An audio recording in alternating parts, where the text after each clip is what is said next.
Hai guys, Assalamualaikum warahmatullahi wabarakatuh dan salam sejahtera. Bertemu lagi kita dalam Afi Project. Terima kasih kepada korang yang sudah klik video ini. Alright guys, so dalam video kita kali ini kita nak tengok mengenai 5 SUV lama yang jimat minyak walaupun setengah daripadanya sisi besar. Antara SUV yang disenaraikan dalam list ini mungkin jarang sangat kita dengar tentang SUV ini, tetapi pada hari ini ramai lagi yang masih memilikinya. Hal ini cuma dua benda saja yang mengekalkan kereta tersebut pada pemiliknya, iaitu jimat minyak dan spare part mudah. Sudah cukup pada sebuah kereta. Tanpa bercakap banyak lagi, jom kita lihat kereta apakah yang disenaraikan kali ini. Pertama, Peugeot 3008. Model Peugeot yang kita nak tengok kali ini adalah daripada tahun 2017 sehingga tahun 2019. Jenama daripada Perancis ini setengah daripada kita mungkin akan tarik handbrake disebabkan oleh kos baiki serta isu spare part. Namun walaupun begitu, jika korang jumpa tempat yang spesialis betul-betul tentang jenama daripada Perancis ini, pasti akan teruja dengan teknologinya dan gaya Eropah. Peugeot 3008 ini daripada generasi kedua. Ia dibina dengan transformasi penuh sebagai SUV premium. Ia pernah memenangi Car of the Year pada tahun 2017 berdasarkan kombinasi yang praktikal, teknologi yang canggih dan rekaan yang unik. 3008 daripada generasi kedua ini menggunakan enjin 1.6 liter turbo dengan kelajuan 6 speed kelajuan automatik. Sangat sesuai untuk penggunaan bandar serta perjalanan yang jauh. Anggaran jarak petrol yang ditulis atas kertas untuk Peugeot 3008 daripada generasi kedua ini sekitar 7 liter untuk 100 km jarak perjalanan ataupun 14.3 km untuk per liter. Harga pasaran terpakai untuk Peugeot 3008 yang kita boleh dapati pada hari ini bermulanya daripada harga RM27,000 sehinggalah RM37,000 bergantung pada kondisi serta tahun. Saya boleh katakan SUV daripada Perancis ini tidak sepopular SUV Honda dan Toyota, tapi bila korang memakainya akan nampak unik sedikit. Dan jangan main-main kepada mereka yang memiliki jenama daripada Perancis ini. Mereka tahu keseronokan pada sebuah kereta. Kedua,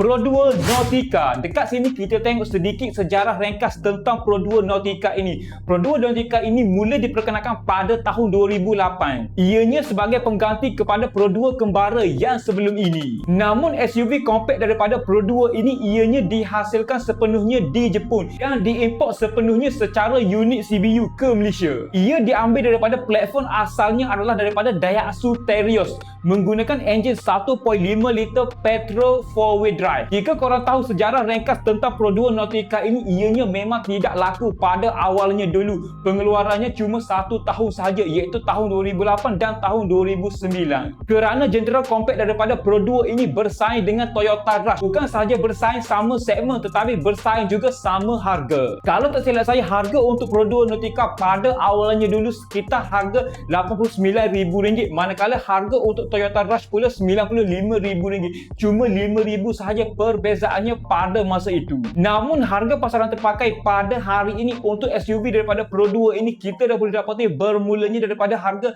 RM18,000 sehinggalah harga RM27,000 bergantung pada kondisi. Jika korang hari ini nak cari sebuah SUV yang lain daripada yang lain, SUV compact, minyak jimat, road tax murah dan paling penting ada sistem 4-wheel drive, ini salah satu pilihan yang paling masuk akal. Jujur saya katakan, jika korang tengok dalam mana-mana platform ataupun korang pergi dekat Yuska nak cari condition teruk untuk Pro Duo Nautica ini susah. Kebanyakannya one owner dan dijaga dengan baik. Seterusnya, ketiga, Honda CR-V generasi ketiga. Ini merupakan permulaan Honda CR-V yang dibina lain daripada sebelum ini. Kalau kita lihat pengeluaran Honda CR-V pada hari ini agak laju jugalah pengeluarannya. Tapi untuk Honda CR-V daripada generasi ketiga ini, saya boleh katakan bentuk bodinya masih nampak evergreen lagi ataupun tak lapuk dek zaman. CR-V generasi ketiga ini mula diperkenalkan pada tahun 2007 sehinggalah tahun 2011.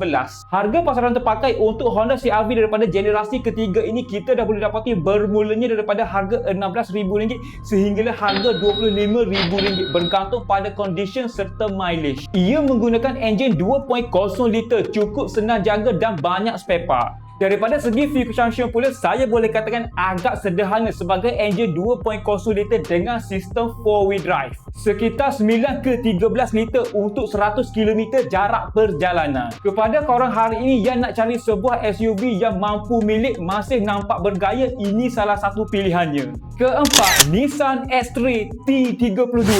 Pada hari ini saya boleh katakan jarang sangat orang suka SUV daripada Nissan ini. Tetap ada tetapi tak ramai. Nissan S3 T32 ini ianya mula diperkenalkan pada tahun 2013 sehinggalah tahun 2022. Untuk pasaran negara kita, kalau tak silap saya, hanya satu varian enjin saja yang diperkenalkan, iaitu 2.0 liter NA all-wheel drive. Yang menariknya, SUV daripada Nissan 5 tempat duduk ini ramai yang puji tentang fuel consumption-nya. Walaupun enjin 2.0 liter ianya mampu menghasilkan jarak perjalanan sekitar 8.1 liter untuk 100 km jarak perjalanan. Namun pada hari ini, jika korang nak beli S3 T32 pada hari ini, pastikan tahun pengeluarannya tidaklah begitu lama. Sebab untuk batch awal dulu banyak kena isu CVT, jadinya kena hati-hati.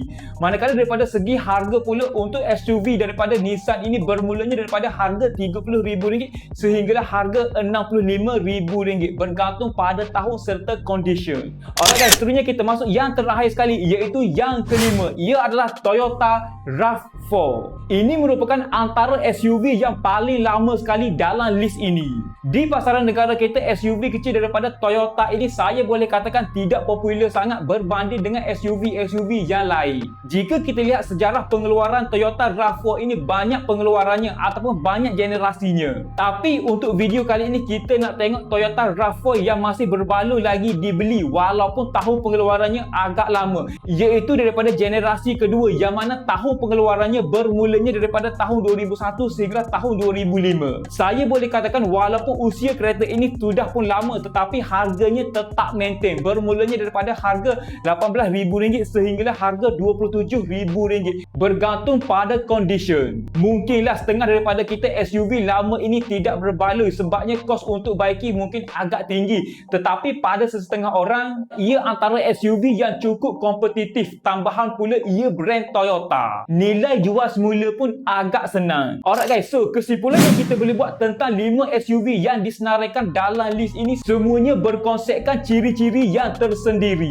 Yang paling penting untuk dapatkan sebuah kereta, pastikan yang praktikal, kos baiki rendah, fuel consumption tidaklah besar dan pastikan harganya yang masuk akal. Ingat satu saja, nak kereta laju, comfort pasti tak akan dapat yang selesa. Nak kereta murah pasti tak akan dapat condition baik. Tepuk dada, tanya steering, apa yang kita nak pada sebuah kereta. Ok guys, so saya rasa sampai di sini sajalah video kita untuk kali ini. Sehingga kan kita berjumpa lagi. Saya rasa saya sudah boleh akhiri video ini. Macam biasa, jika anda dapat sedikit sebanyak info ataupun knowledge daripada video kali ini, saya hargai sangat jika anda bantu saya dengan 2 klik, iaitu klik tombol subscribe dan klik button like dekat bawah ni. Pastikan korang tinggalkan komen di bawah dan cadangkan apa yang korang rasa perlu untuk saya review ataupun sebagainya. Terima kasih.